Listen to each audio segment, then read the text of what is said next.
WhatsApp guys, welcome to my channel humanities tutor. आज हम पढ़ेंगे, मैं एक्सप्लेन करूँगा आपको ज्योग्राफी की सेकंड बुक का चैप्टर नंबर 1 पॉपुलेशन। तो सबसे पहले पॉपुलेशन होता क्या है? जनसंख्या, कितने लोग हैं, कितने लोग इस एरिया में रहते हैं, कितने वहाँ रहते हैं। अब बात करते हैं जिस तरह कितने लोग आए थे, लोग, पॉपुलेशन। हमारे जो ये चैप्टर है इसके अंदर हम उसको 4 पार्ट्स में पढ़ेंगे। सबसे पहला है पॉपुलेशन डिस्ट्रीब्यूशन, दूसरा है पॉपुलेशन डेंसिटी, तीसरा है पॉपुलेशन ग्रोथ और एट द लास्ट है पॉपुलेशन कंपोजिशन। तो सबसे पहले बात करते हैं पॉपुलेशन इन इंडिया। इंडिया में कितनी पॉपुलेशन है? इंडिया में जो हमारी एनसीईआरटी के हिसाब से 2011 में 1210 मिलियन पीपल रहते थे। पर अगर हम लेटेस्ट डाटा देखें 2019 का, तो इसके अंदर है 139 करोड़, ऑलमोस्ट 136 करोड़ पीपल हमारे इंडिया में अब हैं। और इंडिया की पॉपुलेशन जो है ना वो इतनी वास्ट है कि North America, South America, Australia, इन तीनों जब कॉन्टिनेंट्स को मिला देते हैं ना तो भी इसकी पॉपुलेशन कम पड़ती है इंडिया के सामने। और ये आर्ग्यूड है कि जो अपनी इंडिया की लार्ज पॉपुलेशन है ना वो इनवेरिएबल है, और इससे क्या पड़ता है कि प्रेशर पड़ता है हमारे लिमिटेड रिसोर्स पे, और इसका रिस्पॉन्सिबल है so many socio economic problems in India. और अब हम देखें तो हम इतना पॉपुलेशन का डाटा हम ले रहे हैं, तो ये पॉपुलेशन का डाटा आता कहाँ से है? ये पॉपुलेशन का डाटा आता है थ्रू सेंसस, जो कि ऑपरेट होते हैं एवरी 10 ईयर्स। इन्हें कहते हैं डेकेडल सेंसस। और अब हम नेक्स्ट पे जाएँ कि सबसे पहला इंडिया में पॉपुलेशन सेंसर हुआ कब था? सबसे पहला जब कंडक्ट हुआ था वो हुआ था 1872 में, पर जो फर्स्ट कंप्लीट सेंसस हुए थे वो 1881 में हुए थे। और हम कहते हैं कि कौन कौन से सोर्सेज हैं जिससे हमें पता लगता है कि पॉपुलेशन डाटा कलेक्ट करते हैं हम। सोर्सेज क्या हैं? तो 5 मेजर सोर्सेज होते हैं। सेंसर्स, जो मैंने आपको एक्सप्लेन किया है, ये हर 10 साल होता है। वाइटल स्टैटिस्टिक्स होती हैं, डेमोग्राफिक सैंपल सर्वेज होते हैं, पॉपुलेशन रजिस्टर्स होते हैं, जैसे पॉपुलेशन रजिस्टर जैसे हमारा आधार कार्ड है इंडिया का, देख लो एक हिसाब से, और इंटरनेशनल पब्लिकेशंस होती हैं। अगला आता है हमारा distribution of population. Distribution of population में क्या होता है कि इट इज़ डिस्ट्रीब्यूशन की कहाँ कितनी है। डिस्ट्रीब्यूशन क्लियर है कि जो हमारा इंडिया का पैटर्न है, जो पॉपुलेशन डिस्ट्रीब्यूशन पैटर्न है वो बहुत ख़राब है, इधर उधर बहुत अनइवन है। और देखा जाए तो उत्तर प्रदेश है जहाँ पे सबसे ज़्यादा पॉपुलेशन होती है, और फॉलोड बाय है महाराष्ट्र, बिहार और एंड वेस्ट बंगाल। यूपी है, महाराष्ट्र, बिहार, ये सब। अब जो बड़ी छोटी स्टेट्स हैं इनका एरिया कम है पर यहाँ पे पॉपुलेशन ज़्यादा है। और जैसे यूपी, महाराष्ट्र, बिहार, वेस्ट बंगाल, आंध्र प्रदेश, तमिलनाडु, मध्य प्रदेश, राजस्थान, कर्नाटका, गुजरात, ये सब हमारी जो कंट्री है उसकी 76% पॉपुलेशन को ऑन करते हैं। यहाँ पे 76% पॉपुलेशन रहती है। और कई स्टेट्स ऐसे हैं जैसे जम्मू कश्मीर है, अरुणाचल प्रदेश है, ये बहुत बड़े स्टेट्स हैं पर यहाँ पे पॉपुलेशन है बहुत कम। रीज़न क्या होते हैं कि पॉपुलेशन डिस्ट्रीब्यूशन के, डिफरेंट पॉपुलेशन डिस्ट्रीब्यूशन के रीज़न क्या होते हैं? जो मेन रीजंस होते हैं वो फिजिकल होते हैं, सोशो इकोनॉमिक होते हैं और हिस्टोरिकल होते हैं। फिजिकल क्या है? वाटर अवेलेबिलिटी है, वो क्लाइमेटिक कंडीशन कैसी है, वगैरह वगैरह। और जो सोशो इकोनॉमिक होते हैं कि सेटल्ड एग्रीकल्चर है, एग्रीकल्चर डेवलपमेंट है, ह्यूमन सेटलमेंट है, डेवलपमेंट और स्पोर्ट्स नेटवर्क है, इंडस्ट्रियलाइजेशन है और अर्बनाइजेशन है। और इसके अंदर जैसे हम बात करते हैं हिस्टोरिकल फैक्टर्स होते हैं कि जैसे कोई यहाँ से हमारी गंगा है, गंगा के अंदर क्या है कि बहुत लोग वहाँ पूजा करते हैं, बहुत सारी वहाँ पे आसपास जगह हैं जहाँ पे हम गॉड को मानते हैं, उधर रहते हैं, और उधर उनके मंदिर वगैरह हैं, टेम्पल्स हैं, तो इसलिए वो हिस्टोरिकल फैक्टर्स हो जाते हैं। और एग्जांपल्स क्या है? जैसे हमारा नॉर्दर्न प्लेन्स है, कोस्टल प्लेन्स है, डेल्टाज है, यहाँ पे पानी की अवेलेबिलिटी है तो यहाँ पे ज़्यादा लोग रहते हैं। डेवलपमेंट ऑफ इरिगेशन है। अब जो राजस्थान में क्या हो रहा है कि डेवलपमेंट ऑफ इरिगेशन बहुत हो गया। अवेलेबिलिटी ऑफ मिनरल रिसोर्सेज है झारखंड में। डेवलपमेंट ऑफ ट्रांसपोर्ट है पेनिनसुलर पार्ट्स में, तो यहाँ पे क्या है, मॉडरेट टू हाई कंसंट्रेशन बढ़ रही है आज, अब पॉपुलेशन यहाँ बढ़ रही है। हिस्टोरिकल सिटी इस मैंने आपको बता ही दिया है कि बैंक ऑफ गंगा। और आगे बात करते हैं हम डेंसिटी की। डेंसिटी होता है कि number of person per unit area in kilometre, ये क्या होता है, ये हमें बेटर अंडरस्टैंडिंग देता है distribution of population in relation to land, ठीक है। और डेंसिटी पॉपुलेशन इंडिया में 2011 में थी 382 और जो अब बढ़कर 462 पीपल्स हो गई है 2019 के सेंसस के हिसाब से। और अब देखा जाए तो बहुत ज़्यादा इस चीज़ है, स्टडी इंक्रीज है, पिछले 50 साल में 200 पर स्क्वायर किलोमीटर बढ़ चुके हैं। अब डेंसिटी के बारे में कुछ इंपॉर्टेंट पॉइंट्स हैं यहाँ पे। जो इंडिया की सबसे लोएस्ट डेंसिटी है अरुणाचल प्रदेश की, जो कि है 17% पर स्क्वायर किलोमीटर। और नेशनल कैपिटल है दिल्ली, जो सबसे हाईएस्ट डेंसिटी है वो है 11,297 है। अब आगे टाइप्स ऑफ डेंसिटी है हाई, मॉडरेट, लो। हाई के हिसाब से देखा जाए बिहार, वेस्ट बंगाल, उत्तर प्रदेश, केरला, तमिलनाडु, ये सब हो गया। केरला और तमिलनाडु है जो हमारे पेनिनसुलर इंडिया है वहाँ के स्टेट्स के अंदर, ये दोनों लीड करते हैं। और आगे जो नॉर्मल मॉडरेट है असम हो गया, गुजरात हो गया, आंध्र प्रदेश, हरियाणा, झारखंड, उड़ीसा, ये 4-5 स्टेट्स हैं जो मॉडरेट हैं, और भी हैं बस, ठीक है। और अगला है हिली। अब लो की बारी आ गई कि लो के अंदर हिली जो स्टेट्स हैं ना, हिली स्टेट जैसे ये हमारा ये हो गया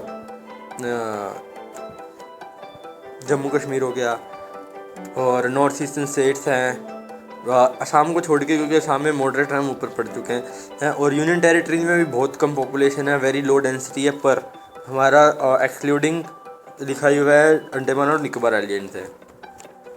इम्पोर्टेंट टर्म्स क्या है? इम्पोर्टेंट टर्म्स हैं जैसे ये साइकोलॉजिकल डेंसिटी है, एग्रीकल्चर डेंसिटी है। एग्रीकल्चर पॉपुलेशन जो होती है ना, वो इंक्लूड करती है कल्टीवेटर्स, एग्रीकल्चर लेबर और उनके फैमिली मेम्बर्स को। जो ये में ज़्यादा भी आता है पर इसका ज़्यादा वो नहीं है, यूज़ नहीं होता हमारे किसी भी पॉपुलेशन कैलकुलेशन में।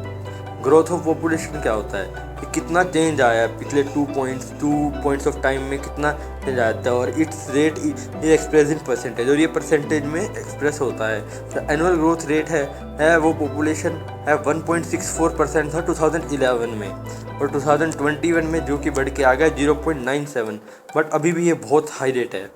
अगर हम अपनी पॉपुलेशन का 0.1% भी देखें तो वो बहुत ज़्यादा निकल करके आता है। 2 components of population growth rate as follows. Natural growth होती है, it is means that change occurring by the births and deaths in an area. और induced growth होती है, it means that change occurred by the volume of inward and outward movement in an area। मतलब कि अंदर बाहर migration हो रहा है, कोई किसी स्टेट में आ रहा है, किसी स्टेट से दूसरे स्टेट में जा रहा है, सिटी में आ रहा है, वगैरह वगैरह। अब हमारी जो पॉपुलेशन ग्रोथ है ना, उसको हम 4 फेजेज़ में पढ़ते हैं। 4 फेजेज़ है, फेज़ 1, फेज़ 2, फेज़ 3 और फेज़ 4। फेज़ 1 है 1901 से 1921, जो कि है स्टेशनरी फेज था, वेरी लो ग्रोथ रेट था। उसके बाद आ गया फेज़ 2, वो जो कि है 1921 से 1951। दिस पीरियड में स्टेडी पॉपुलेशन ग्रोथ थी, बिल्कुल कम, थोड़ी सी भी नहीं। फेज़ 1953 में है 1951 से 81, ये period known as population explosion, rapid fall of death rate हुआ था, क्योंकि हमारी ये जो हेल्थ फैसिलिटी थी उसको अच्छा किया गया था। हाई फर्टिलिटी रेट था यहाँ पे, जिससे कि हेल्थ सेंटर अच्छे हुए हैं तो फिर बर्थ रेट भी बढ़ेंगे, सीधी बात है। और फेज़ 4 आता है जो कि 1981 से अभी तक जो भी अपना चल रहा है, इसके हिसाब से है कि यहाँ पे हम डाउनवर्ड आ गया था ट्रेंड, कि बर्थ रेट घटने लगा था और डेथ रेट तो पहले ही घट चुका था इतना, तो घटाने की इतनी ज़रूरत भी नहीं पड़ी थी। But developing country like India है, जहाँ भी यहाँ पे इंडिया की बात कर रहे हैं, तो डेवलपिंग कंट्रीज लाइक इंडिया है, यहाँ पे growth rate is still high, हम मानते हैं कि अभी भी ये हाई है। According to the world development report by 2025 India population will surplus the figure of 1350 million.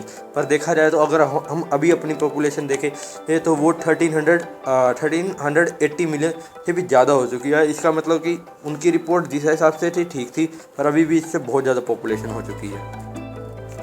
अब आते हैं regional variation in population growth. अब पॉपुलेशन ग्रोथ होती है पर बहुत ज़्यादा रीजनल है, जहाँ पे ज़्यादा होती है कहीं कम होती है, सब जगह होती है।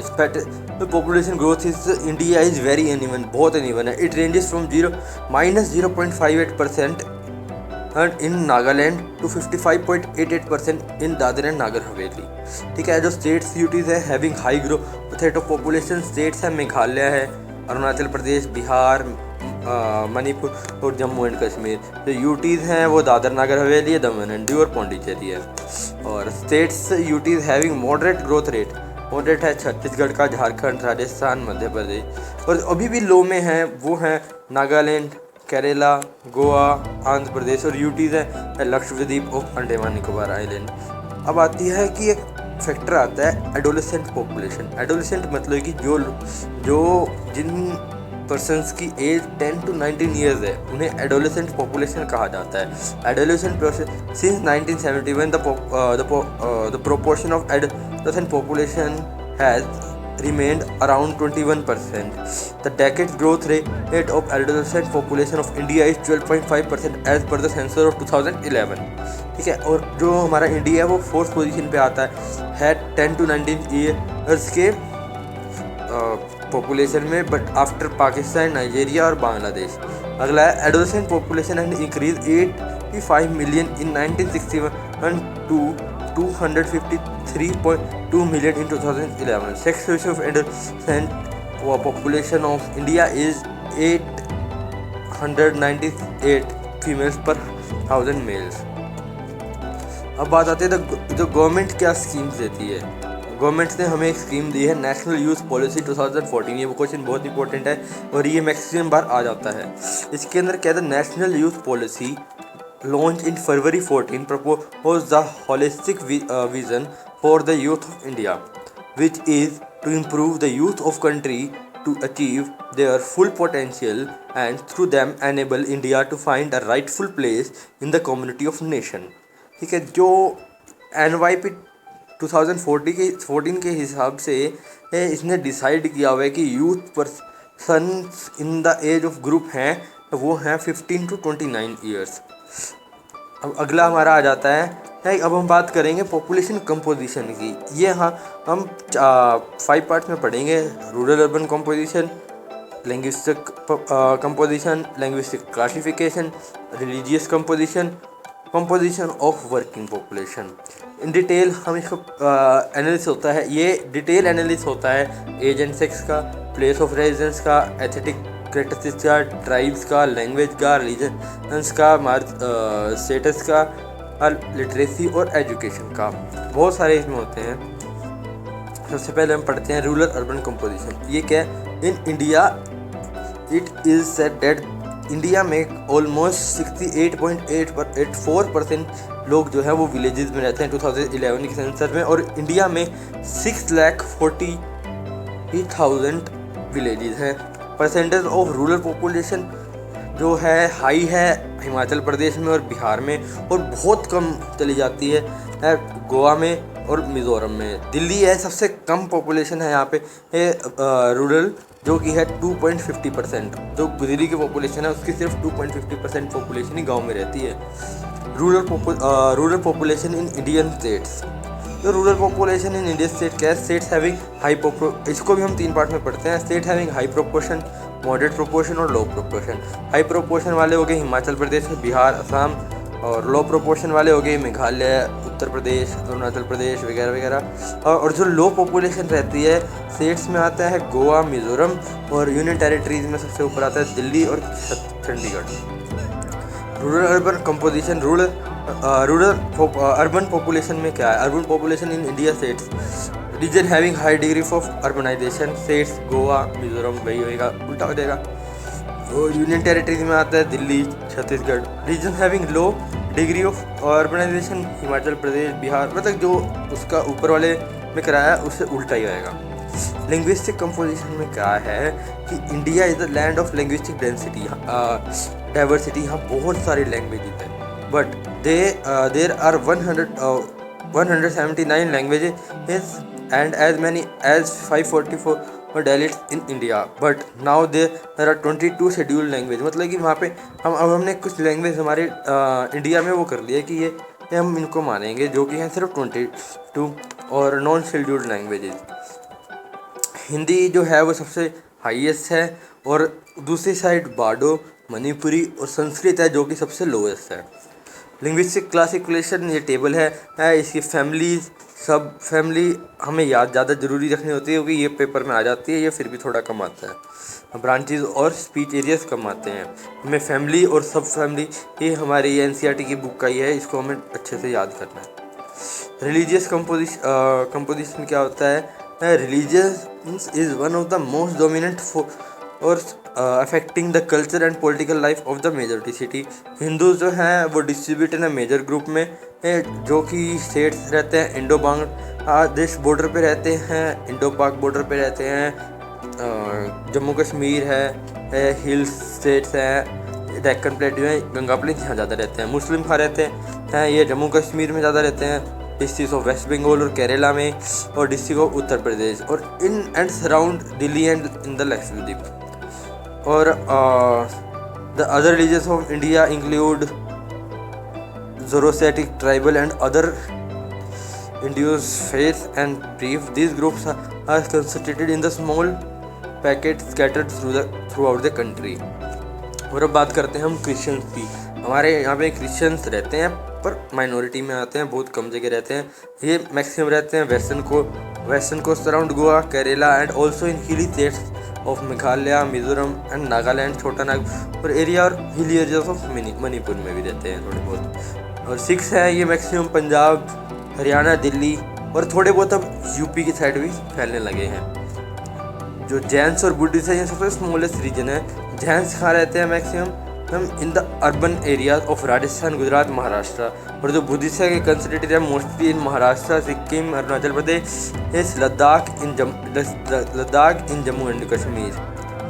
अब और त्रिपुरा एंड इन हिमाचल प्रदेश। अब है रिलीजियस कंपोजिशन कि इंडिया में कितने परसेंट है। हिंदू है 79.80% है, मुस्लिम 14.23% है, क्रिश्चियन जो है वो सिर्फ 2.30% है, सिक्किम 1.92% है, बुद्धिस्ट 0.70%। ये बहुत कम में आ जाते हैं, इन्हें हम उनको उसमें कहते हैं। अब हम आगे चलते हैं composition of working population.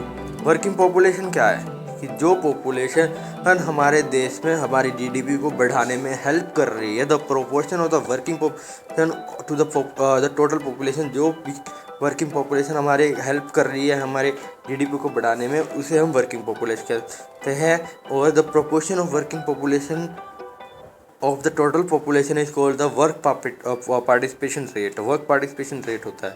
The population of India according to their economic status is divided into 3 groups like main worker, marginal worker, non workers. Main workers होते हैं जिसको 183 डेज इन द ईयर काम मिल जाता है, मार्जिनल जिनको नहीं मिलता 183 days काम। नॉन वर्कर्स जो वर्क नहीं करते और अपनी फैमिली के ऊपर और या वर्किंग क्लास अपनी depends on the working class, अपनी फैमिली की वर्किंग क्लास पे डिपेंड करते हैं। अकॉर्डिंग टू 2011 सेंसस के हिसाब से it is object that the proportion of workers both main and marginal is only 39.8%, leaving the vast majority of about 60% as a non-worker in India. अब देखा जाए तो इसके हिसाब से 2011 का एक सेंसस है हमारे पास, जिसमें हमें डिवाइडेड दिखाई हुई है पॉपुलेशन कि कहाँ कितनी कैटेगरीज में काम करते हैं। कल्टिवेटर्स होते हैं, एग्रीकल्चर लेबरर्स होती है, हाउस होल्ड लेबरर्स होती है और अदर वर्क्स होते हैं। क्या कल्टिवेटर्स तो बहुत कम है, एग्रीकल्चर लेबर 54.6% है, बहुत हाई रेट है। हाउस होल्ड लेबर्स 3.8% है, अदर वर्कर्स 41.6% है। 2011 के हिसाब के सेंसस से हैं। अब इसके अंदर हमें दिखाया गया है कि स्टेट वाइज इस टेबल में हमें दिखाया गया है कि ये कितने रहते हैं। और जो वर्किंग पॉपुलेशन ये है 16 to 65 की एज की बात की जा रही है। वर्किंग पॉपुलेशन 16 to 65 एज की कहते हैं। Cultivators, agricultural lands, house hold और अदर वर्कर्स, ये सारा यहाँ पे हमें ग्राफ दिया हुआ है। अब एक और आता है हमारे पास जेंडर के रिलेटेड कि कितनी पॉपुलेशन फीमेल्स की काम कर रही है, क्या है, कैसे है। फीमेल्स जो है ना हमारे इंडिया में अब पहले से बहुत ज़्यादा काम करने लगी हैं, वर्किंग पॉपुलेशन को पार्टिसिपेट कर रही हैं। वर्किंग पार्टिसिपेशन में बहुत ज़्यादा हमारे इंडिया की हेल्प कर रही हैं। तो आज की वीडियो में सिर्फ इतना ही, और हम नेक्स्ट वीडियो में नेक्स्ट चैप्टर करेंगे।